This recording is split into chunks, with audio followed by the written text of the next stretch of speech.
ছবির শুরুতে আমরা একটি ফাঁকা মাঠে এক দম্পতিকে দেখতে পাই, যারা তাদের বন্ধুদের সাথে মজা করতে এখানে এসেছিল।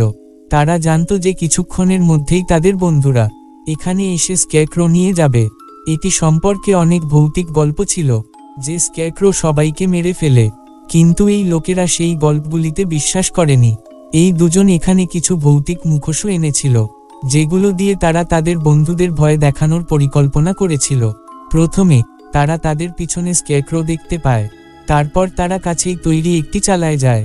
তাদের পরিকল্পনা অনুযায়ী তারা সবাইকে ভয় দেখানোর জন্য ছাউনির উপর দিয়ে যেতে চেয়েছিল, কাঠের তৈরি একটা পুরনো সিঁড়ির সাহায্যে, কিন্তু সেই সিঁড়িটা ভেঙে গেল। তারা দুজনেই পড়ে গেল, সেটাও খুব খারাপভাবে যে নিচের কাঠের মেঝেও ভেঙে গেছে, আর মেঝের তক্তাগুলো মেয়ের পায়ে আটকে গেল। রক্ত পানির মতো ঝরছিল। সে ভীষণ আতঙ্কিত হয়ে পড়ল। তারপর হঠাৎ করেই সমস্ত রক্ত কিছু অদ্ভুত কাঠ চুষতে শুরু করল।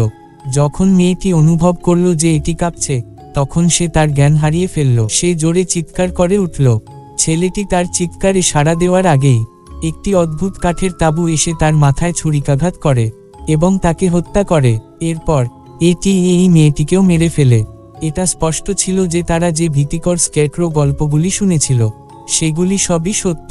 প্রথমে কেউ এটিকে এই শেডের মধ্যে বন্দি করে রেখেছিল, কিন্তু তাদের পতনের কারণে সেই স্ক্যারক্রো প্রাণীটি এখন মুক্ত। কিছুক্ষণ পর সেই দলটিও আসে, তাদের ভয় দেখানোর জন্য। তারা আগেও এখানে এসেছিল। জানা যায় যে এখানে একটি ভীতিকর উৎসব অনুষ্ঠিত হয়। আগে এই ক্ষেত্রগুলিতে এটি উদযাপিত হতো, কিন্তু এখন যেহেতু এই ক্ষেতগুলি বিক্রি হয়ে গেছে, তাই এবার শহরেই এই উৎসব অনুষ্ঠিত হবে। কিন্তু তারা পরিকল্পনা করেছিল যে স্ক্যারক্রো এই ক্ষেতটি দখল করবে। একজন ছাত্র অধ্যাপককে জিজ্ঞাসা করল, আমি শুনেছি যে ওই স্ক্যারক্রো প্রাণীটি মানুষ মেরে ফেলে। তাই অধ্যাপক বললেন, এগুলো সব গল্প, চলো আমাদের কাজ করি। হারুন তার এক বন্ধুকেও এখানে ডেকেছিল, যার ক্ষেতগুলি এই ছিল। ক্রিস্টেন তার অন্য বন্ধু এডিকেও এখানে ডেকেছিল। এতে ওই 5-6 জনের বিশ্ববিদ্যালয়ের দল ছাড়াও এখানে আরও কিছু লোক ছিল। এই লোকেরা কথা বলছিল। হঠাৎ অ্যারন তার এক ছাত্রের চিৎকার শুনতে পায়। যখন সে গিয়ে দেখল তার বন্ধুরা তাকে মজা করার জন্য স্ক্যারক্রো সাথে বেঁধে রেখেছে, কিন্তু এখন দুই মজার বন্ধুই অনুপস্থিত। এখন হারুন তার ছাত্রদের সাথে তাকে মুক্ত করছিল। হঠাৎ কেউ তার ছাত্রী বেথকে টেনে তুলল। সে দ্রুত পিছনের দিকে এগোচ্ছিল। হারুন তাকে ধরতে গেল, আর পিছন থেকে তিনি তার ছাত্রদের বললেন, এখান থেকে কোথাও যেও না। কিন্তু এই ছাত্ররা শোনেনি, আর সে অন্য কোথাও চলে গেল। এখানে সে দেখতে পেল যে ক্রিস্টেন বেথকে ধরে ফেলেছে এবং তাকে বাঁচিয়েছে, কিন্তু এখন কেউ ক্রিস্টেনকে টানতে শুরু করেছে। অ্যারন ক্রিস্টেনের হাত ধরে অনেক কষ্টে তাকে বাঁচালেন, আর দৌড়ানোর পর এই লোকেরা স্ক্যারক্রো কাছে এসে পৌঁছালো, যেখানে বাকি লোকেরা ছিল। ক্যালভিন এখান থেকে নিখোঁজ ছিল। যখন এই লোকেরা এগিয়ে গেল, তখন তারা ক্যালভিনকেও শুয়ে থাকতে দেখতে পেল। তাকে তুলে নিয়ে এই লোকেরা মাঠ থেকে দৌড়ে বেরিয়ে গেল। মাঠ থেকে বেরিয়ে এই লোকেরা একটা চালার কাছে এলো, আর তারা দরজা বন্ধ করে দিল। তারা ভেবেছিল হয়তো সমস্যার সমাধান হয়ে গেছে, কিন্তু ব্যাপারটা এমন ছিল না। কেউ একজন পেছনে থেকে জোরে দরজা ধাক্কাতে শুরু করলো। তারা এখন দরজা জানালা সিল করে দেওয়ার কথা ভাবল। তারা এখান থেকে কিছু জিনিসপত্র তুলে সিল করার আগেই তাদের এক সহপাঠীর কাটা দেহ জানালায় লেগে থাকে। কেউ তাকে খুন করেছিল, আর মাথা কেটে এখানে লাশ ঝুলিয়ে রেখেছে। তাকে দেখে সকলের অবস্থা ভয় খারাপ হয়ে যায়। সবাই হতবাক। সেই দেহের সাথে কিছু করার আগেই কেউ একজন সেই দেহটি টেনে নিয়ে গেল। ভয়ের কারণে সবার অবস্থা অনেক খারাপ হয়ে গিয়েছিল। এই লোকেরা জানালাগুলো সিল করে দিতে থাকলো এবং ক্রিস্টেনের ফোন দিয়ে পুলিশে ফোন করার চেষ্টা করেছিল, কিন্তু এখানে কোন সংকেত ছিল না। ক্যালভিন তার নিরাপত্তার জন্য এখানে জিনিসপত্র খুঁজতে শুরু করলেন। সে একটি বন্দুক, একটি গুলি এবং কেরোসিন তেল খুঁজে পেল, যা সে তার নিরাপত্তার জন্য ব্যবহার করতে পারত। এখন সবাই ভাবছিল যে তাদের পিছনে কে ছিল। একটা মেয়ে বলছে এটা একটা ভয়ঙ্কর, ভীতিকর প্রাণীর কারণে এই জায়গাটিকে খুব ভুতুড়ে বলে মনে করা হয়। কে জানে তারা যে গল্পগুলো শুনেছে সেগুলো সত্যি কিনা। কিন্তু অ্যারন এটাও বলে যে এটা সবই বাজে কথা। এটা সম্ভব যে যে তাদের হত্যা করেছে সে কোনো প্রাণী, একটি বন্য প্রাণী। বেথ এবং ক্রিস্টেন, যারা সেই অদ্ভুত সত্তার দ্বারা আকৃষ্ট হয়েছিল, তারা ক্যালভিনকে এর চেহারা সম্পর্কে বলল। আর যখন ক্যালভিন তাদের স্কেচ করলেন, তখন তারা খুব ভয় পেয়ে গেল। সে দেখতে হুবহু একটা স্কেরক্রো মতো, আর দেখতে অনেকটা ভূতের মতো। স্কেচটি দেখার পর বেথের অবস্থা আরও খারাপ হতে থাকে। সে ভাবল, যদি দিনের বেলায় এমনটা হয়, তাহলে রাতে এটা আমাদের ছেড়ে যাবে না, এর ক্ষমতাও বৃদ্ধি পাবে। বেথ এই সকল লোকদের বলে যে আমাদের এখান থেকে চলে যাওয়াই ভালো। কিন্তু তারা কিভাবে চলে যাবে? বাসে করে। কার চাবিগুলো ওই মেয়ের কাছে ছিল, যে মেয়েটিকে খুন করা হয়েছিল। আর এখন এডির ট্র্যাক্টর বাকি ছিল, যেটা চলছিল না। কিন্তু অ্যারন এখন সিদ্ধান্ত নেয় যে সে একই ট্রাক চালু করার ঝুঁকি নেবে, কারণ ওই ট্রাকটাই তাদের শেষ ভরসা। সে সবাইকে বলে যে আমি ট্রাকটি চালু করব এবং সাহায্য নিতে যাওয়ার চেষ্টা করব। যদি সবাই বেরিয়ে আসে, তাহলে কেউ না কেউ মারা যাবে। বেথ, যে সবচেয়ে বেশি ভীত ছিল, এই পরিকল্পনাটি পছন্দ করেনি। সে কারো কথাই ভাবেনি, কিন্তু সে বলেছে যে আমি তোমার সাথে প্রথম ট্রাকে যাব। নতুন পরিকল্পনা করার আগে বেথ তার বন্ধু ক্যালভিনকে বলে যে সে কেবল তার জীবন বাঁচাতে চায়, দয়া করে কিছু করুন। আর ছেলেটি তার কথা শুনে নিজের জীবনের পরোয়া না করে জানালা দিয়ে লাফিয়ে পড়ে। অ্যারন চলে যাওয়ার আগেই সে ট্রাকে উঠে পড়ল, কিন্তু যখন সে ট্রাকটি চালু করার চেষ্টা করল, তখন ট্রাকটি চালু হলো না। আর এখন ট্রাকের জানালায় আমাদের প্রথমবারের মতো স্কেরক্রো দেখানো হলো। ক্যালভিন তাকে দেখে ভয় পেয়ে গেল। তাকে বাঁচাতে তার দল বেরিয়ে আসে। এডি তাকে হত্যা করার জন্য গুলি চালায়, কিন্তু বন্দুকটি উল্টো গুলি চালান হয়। ক্রিস্টেন ট্রাকে কেরোসিন ও আগুন ছুঁড়ে মারেন, কিন্তু তাতে স্কেরক্রো মারা যায়নি। আসলে তাদের শেষ ভরসা, ট্রাকটি পুড়ে গেছে। সবাই এখন বেরিয়ে এসেছে, আর ভেতরে ফিরে যেতে পারছিল না, কারণ স্কেরক্রো প্রবেশপথে এসেছিল। এবার তারা দৌড়ে অন্য একটা চালায় গেল। সিনেমার শুরুতেই শেডের ভেতরে স্কেরক্রো বেরিয়ে এসেছিল। এর মেঝে খুবই ভঙ্গুর ছিল। এই সব লোক চলে যাওয়ার সাথে সাথেই তাদের ওজনে এটি ভেঙে গেল। এখানে আসার সাথে সাথেই তারা ভয় পেয়ে গেল, কারণ তারা 2 জনের মৃতদেহ দেখেছিল, যারা আগে খারাপ অবস্থায় মারা গিয়েছিল, যার একটি অর্ধেক খাওয়া হয়েছিল, যা স্কেরক্রো নিশ্চয়ই খেয়ে ফেলেছে। এই গর্তে আসার পর এই সকল মানুষ আরও বেশি চিন্তিত হয়ে পড়ে। তারা ভেবেছিল যে স্কেরক্রো প্রাণীটিকে অবশ্যই এখানে আটকে রাখা হয়েছে, আর যদি তারা এখানে থাকে, তাহলে তারা সহজেই ভীতু প্রাণীর শিকারে পরিণত হতে পারে। সেই কারণেই তারা আবার উপরে যাওয়ার সিদ্ধান্ত নিয়েছে। তারা লাঠি দিয়ে দড়ি বেঁধে তা বেঁধে ফেলল, আর তারা সেটা দিয়ে উপরে উঠতে শুরু করল। আর তারপর একই দড়ির সাহায্যে এই সব মানুষ একে একে বেরিয়ে এলো। পাশ দিয়ে যাওয়া পুলিশ অফিসার তাদের ট্রাকটি জ্বলতে দেখেন। সে এই খেতে আসে এখানে কি ঘটছে তা দেখার জন্য। এই লোকেরা অফিসারটিকে দেখেছিল। এই লোকেরা অফিসারকে সতর্ক করার জন্য অস্ত্র নিয়ে বেরিয়ে আসে, কিন্তু ততক্ষণে অনেক দেরি হয়ে গেছে। নিচের মাটি থেকে বেরিয়ে এসেছিল স্কেরক্রো প্রাণীটি। অফিসারটিও আঘাত দেখে ভয় পেয়ে গেলেন, আর সে তৎক্ষণাৎ তার বন্দুক বের করে এবং স্কেরক্রো গুলি করার চেষ্টা করল, এবং দ্রুত তার সামনের শেডে ঢুকে গেল। স্কেরক্রো তার পিছু পিছু চলল, আর তারপর অফিসারের চিৎকার শোনা গেল। অফিসারের মৃত্যুতে তারা শোকাহত, কিন্তু ইতিবাচক দিক হলো অফিসারটি গাড়িতেই ছিলেন। কার গাড়ি নিয়ে তারা এখান থেকে পালাতে পারে? এখন গাড়ির চাবি অফিসারের পকেটে থাকতে পারে। তাদের নিতে তারাও শেডের ভেতরে আসে। যাই হোক, তারা ভেতরে ঢুকে অফিসারের পকেট থেকে চাবিগুলো নিল, কিন্তু পেছনে থেকে দেয়াল পার হওয়ার সময় স্কেরক্রো ক্রিস্টেনের মুখ চেপে ধরে। তার মুখের উপর কাঠের আস্তরণ ছিল। ক্রিস্টেনকে বাঁচাতে একটি ছেলে তার শটগান নিয়ে এখানে এসেছিল, আর সে স্কেরক্রো লক্ষ্য করে গুলি চালালো। এই বুলেট দিয়ে যে কিছুই হবে না তা আমি জানতাম না, বরং এই ছেলেটি স্কেরক্রোর আগকে চ্যালেঞ্জ করেছিল, আর এখন স্কেরক্রো তাকে মেরে ফেলল। এখন তাদের জীবন বাঁচাতে বাকি 5 জন লোক গাড়িতে গিয়ে বসল, আর তারা এখান থেকে বেরিয়ে আসার চেষ্টা করল, কিন্তু স্কেরক্রো তাদের গাড়ির সামনে এসে পড়ল। এডি বুদ্ধিমানের মতো আচরণ করার চেষ্টা করল, এবং এই স্কেরক্রো তার গাড়ির নিচে পিষে ফেলার সিদ্ধান্ত নিয়েছে। কিন্তু যখনই সে এটা করল, স্কেরক্রো তার গাড়িটি পাশে রাখল, আর গাড়িটি তার গাছের সাথে ধাক্কা খেয়ে ভেঙে পড়ে। আর এখন তার জ্বালানি ট্যাঙ্কও লিক করছিল। গাড়ি চালাচ্ছিলেন এডি। তার অবস্থা খুবই খারাপ ছিল। সে গুরুতর আহত হয়েছিল। ক্রিস্টেন তার রক্ত বন্ধ করার জন্য তার শার্ট খুলে ফেলে, আর অ্যারন এডিকে তার শার্টের সাথে বেঁধে দেয়।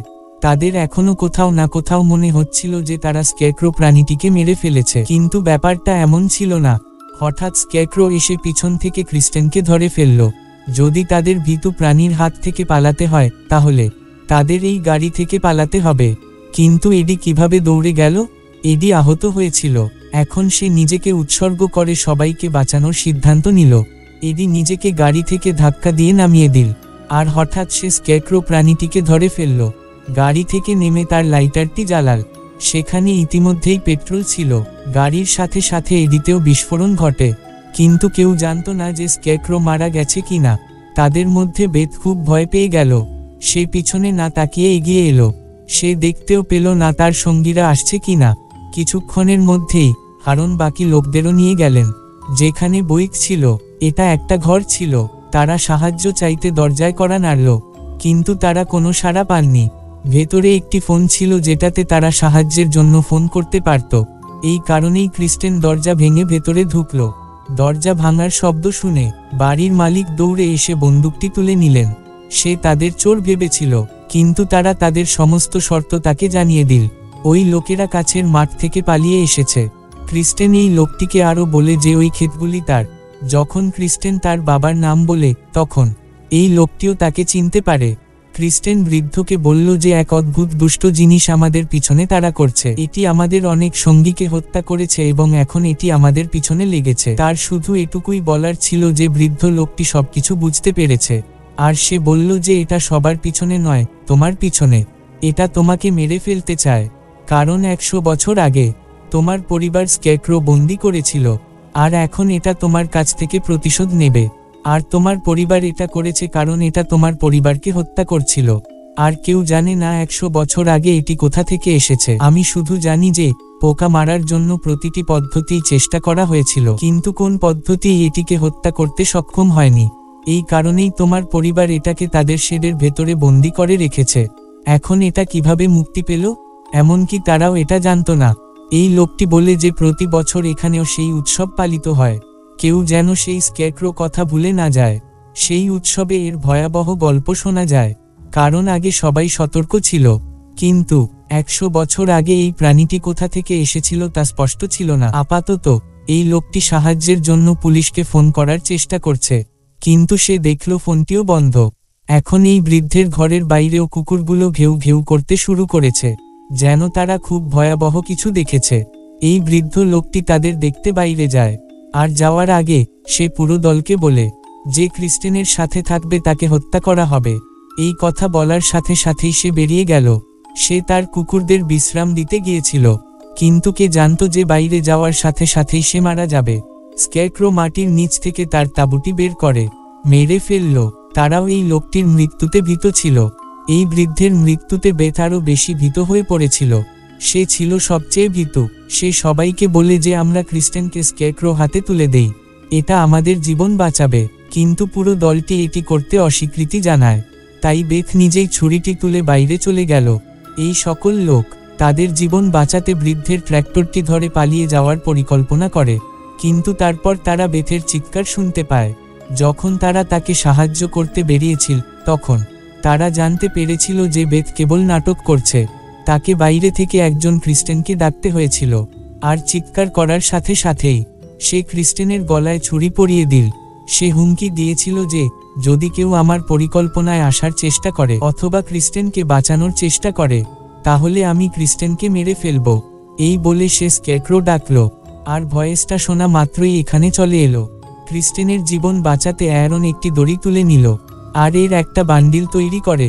সে সেটা স্কেয়ারক্রো তাঁবুতে রাখল, আর তারপর সে সেই দড়িটি থ্রেসার মেশিনের সাথে সংযুক্ত করল। যখন থ্রেসার মেশিনটি দড়ি দিয়ে স্কেয়ারক্রো টেনে তুলল, তাই হঠাৎ করেই ক্রিস্টেনের কাছ থেকে দূরে সরে গেল স্কেয়ারক্রো। কিন্তু চলে যাওয়ার সময় এটি বেথের পা ধরে। যন্ত্রটি দ্রুত স্কেয়ারক্রো এবং বেথকেও পিষে ফেলল। এরপর স্কেয়ারক্রো মারা যায়নি, কিন্তু বেথের কিমা তৈরি হয়ে গেল। এখন এই তিনজনকে তাদের জীবন বাঁচাতে হবে এবং এখান থেকে বেরিয়ে আসতে হবে। অ্যারন সেখানে একটি বাইক দেখতে পেল, যা সে আর ক্রিস্টেন দেখতে লাগলো। এখন তারা এটি পরিদর্শন করছিল। হঠাৎ স্কেয়ারক্রো এসে মারিয়ার পায়ে পিঠে ছুরিকাঘাত করে। তার চিৎকারের শব্দে তারা দুজনেই তার কাছে চলে এলো, আর তার পা থেকে স্কেয়ারক্রো এর তাঁবুটা বের করে ফেলে দিল।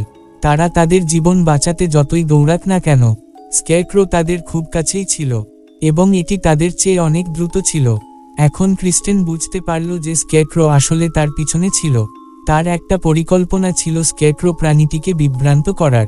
সে দ্রুত গবাদি পশুর আকারে চলে যায়, আর তার হাতে একটা বড় কাটা দাগ দেয়, আর তার রক্ত সব গবাদি পশুর গায়ে লাগায় এবং তাদের সকলকে মুক্ত করে। সাথে সাথে গরুগুলো পালিয়ে গেল। ক্রিস্টেনের শরীরেও রক্ত ছড়িয়ে পড়ে, আর তাই স্ক্যারক্রো তাদের অনুসরণ করল। এই বিভ্রান্তির সময় এই তিনজন এখান থেকে পালিয়ে যাওয়ার সুযোগ পেয়ে গেল। দৌড়াতে দৌড়াতে সকাল হয়ে গেল। অ্যারন মারিয়াকে পিঠে ধরে দৌড়াচ্ছিল। এখন সে ভাবল যে এই লোকেরা নিরাপদ, কিন্তু ব্যাপারটা এমন ছিল না।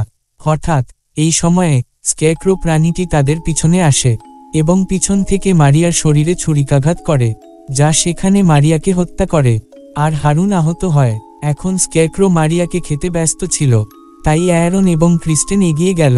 দৌড়ানোর সময় তারা একটি ক্রুজ দেখতে পেল। এটা দেখতে অনেক পুরনো ছিল, কিন্তু তারা এখান থেকে সাহায্য পেতে পারে। তারা ভেতরে যাওয়ার সিদ্ধান্ত নিল, কিন্তু তারা সেখানে যা দেখল তা হলো, তাদের আগেই এখানে এসেছিল সেই স্ক্যারক্রো।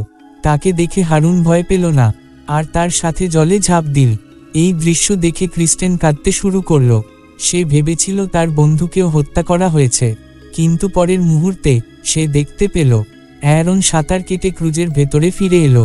সে ভাবল যে অবশেষে সে এখন স্ক্যারক্রো থেকে মুক্তি পেয়েছে, কিন্তু এটা এখনও তার ভ্রান্ত ধারণাই ছিল, কারণ স্ক্যারক্রো প্রাণীটি পিছন থেকে তার তাঁবু বের করে এনেছিল, হারুনের পিঠে ছুরিকাঘাত করে তাকে হত্যা করে, আর এখন শুধু ক্রিস্টেনই বাকি ছিল। ক্রিস্টেন রেগে গেল। সে আর এই সব সহ্য করতে পারছিল না। এত খুন যে স্ক্যারক্রো করেছিল। সে এখন একটা পদক্ষেপ নেয়। সে একটি কুড়াল নিয়ে ক্রুজের নিচে চলে যায়। স্ক্যারক্রো তার পিছু পিছু নেমে এলো, তাই ক্রিস্টেন তৎক্ষণাৎ আগুন ধরিয়ে উপরে উঠে এলেন, আর সে নামার পথ বন্ধ করে দিল। সে স্ক্যারক্রো বন্ধ করে দিল, ঠিক যেমনটা তার পরিবার করেছিল। তার পরিবার সবেমাত্র স্ক্যারক্রো বন্ধ করে দিয়েছে। সে পুরো ক্রুজটি সেই সাথে স্ক্যারক্রো আগুনে পুড়িয়ে দিল এবং বেরিয়ে এলো। অবশেষে সে তার জীবন বাঁচাতে সক্ষম হলো, কিন্তু সব জানে না স্ক্যারক্রো প্রাণীটি মারা গেছে কিনা। এই রহস্যের সাথে এই গল্পটি এখানেই শেষ।